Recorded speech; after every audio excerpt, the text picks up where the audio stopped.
Fréquence Plus, partenaire de The Voice.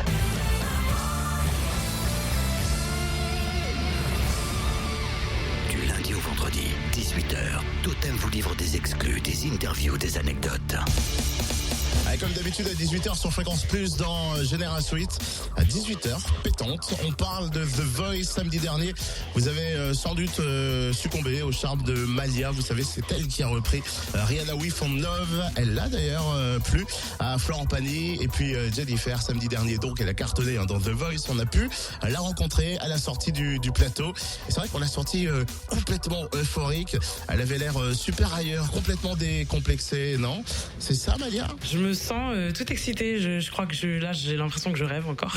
J'y croyais absolument pas. Je donnais peut-être l'impression, mais non, pas du tout. Parce que j'ai absolument pas confiance en moi et tout ça, c'est pas mon truc. Mais j'arrive à gérer mon stress et la prestance scénique. J'ai un petit peu travaillé, donc je suis pas une pro, mais bon, je m'en sors. Comment tu t'es retrouvée sur The Voice? Alors, je me suis inscrite pour la saison 3 à The Voice et puis j'avais fait ça tout à fait par hasard parce que tout le monde me harcelait pour que je le fasse. Donc je me suis inscrite et j'y croyais pas du tout. Enfin, j'étais pas tellement, j'avais pas tellement envie.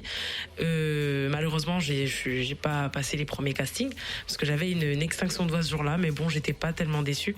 Et à cette saison-là, on m'a rappelé et puis on m'a proposé de le faire. Donc j'ai dit oui et je suis très contente. Je crois que t'as eu du mal à faire un choix entre Jennifer et Florent Pagny, non? J'ai eu énormément de mal à faire ce choix. Je pensais que c'était clair pour moi, mais au final, quand les deux se sont retournés, bon, j'avais envie de prendre les deux, clairement. Mais bon, il fallait faire ce choix-là et je me reconnais un peu plus dans Florent et enfin, c'est juste la curiosité de savoir où est-ce qu'il va m'emmener musicalement. Tu viens d'Alsace, c'est ça, hein? J'habite à Mulhouse en Alsace. Il y a des bons plans, des endroits pour faire la fête à Mulhouse?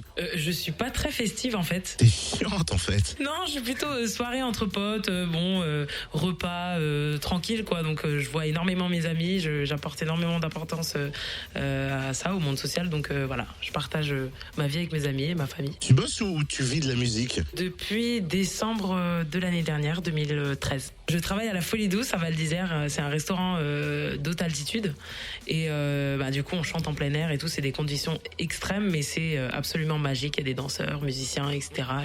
Et puis on kiffe toute la saison. Et puis hors saison, en été, on fait des scènes un peu partout à l'international, quoi. Là, prochainement, je vais à Pékin. Je suis très heureuse d'y aller d'ailleurs. Et là, dernièrement, j'étais à Londres. Enfin, voilà.